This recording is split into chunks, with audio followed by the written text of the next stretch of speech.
పిచ్చిమాలకులా ఉన్నాడే. అబ్బా, అందు గురువులు, నిషామిత్రులు, మధ్యపాన మహాపండితులు అయిన శ్రీ శ్రీ పానకాలు గారికి ఇవే నా సారాభివందనం. నా ప్రియ శిష్యుడు అప్పారావుకి ఇవే నా బ్రాండ్ దీవెనలు. రే కొరకొంక, ఇట ఇట నీకు తెలియదేటుంది గురువు గారు, మందెప్పుడు ఒకటే దారి, ప్రభుత్వ సారాయి దుకాణానికి జై. అందుకేరా నీకు నాకు విస్కీకి సారా దుకాణానికి కూడా తేడా ఉంది. ఈ తేడా ఎంతకాలం లేండి, నేను ఇస్కీకి ఎదగొచ్చు, మీరు సారాకి జారచ్చు. అరే నేను ఎదగనుకున్నావా? నువ్వు సచ్చిన నేను సారా దిగజారను రా. అంటే ఏంటంటే అక్కడికి ఇస్కీ తాగేవాళ్ళు ఈరుళ్ళును, సారా తాగేవాళ్ళు సన్నాసులు ఏంటంటే ఎప్పటికీ ఒప్పుకోనండి.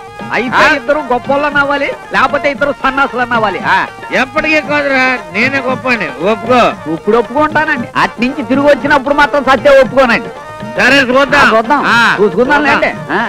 నీ సంగతి మనకు కొత్త.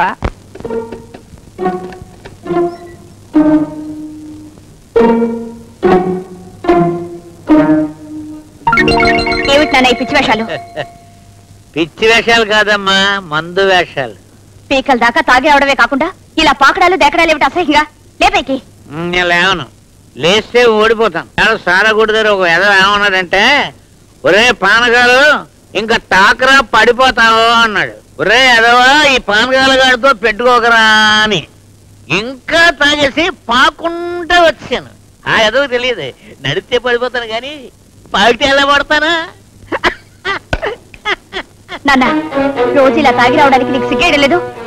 చచ్చా అనమ్మా అను, నేను తాగేది నీ సంపాదనే కదా, నీకు అనే హక్కు ఉంది, నాకు పడే కర్మ ఉంది. అసలు మీ అమ్మే బతుకుంటే నా బ్రతికిలా ఉండేదా? 3 బీర్లు 6 విస్కీలా ఉండేది. అది చచ్చిపోతూ రే అదవా నేను లేనిదే నువ్వు బతకలేవు కాబట్టి ఈ సీసా తోడించుకోరా అని ఇచ్చింది. అందుకే మందే నీ మాత్రమ్మ, మందే నీ మాత్ర. ఎందుకు నాన్న అబద్ధం చెప్తావు? నీ తాగుడు గురించేగా అమ్మ చచ్చిపోయింది. నాన్న, ప్రతి తండ్రికి పిల్లల మీద నెలలో 30 రోజులు ప్రేమ ఉంటుంది. కానీ నా తండ్రికి మాత్రం ఫస్ట్ తారీఖున మాత్రమే ప్రేమ ఉంటుంది. ఎందుకో చెప్పనా? ఫస్ట్ తారీఖున నా జీతం వస్తుంది కాబట్టి.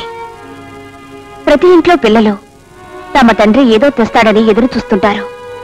కానీ నా ఇంట్లో నా తండ్రి మాత్రం నా జీతంలో వాటా కోసం ఎదురు చూస్తుంటాడు. ఈ దేశంలో తండ్రులందరికీ నువ్వు ఆదర్శం నాన్న, ఆదర్శం.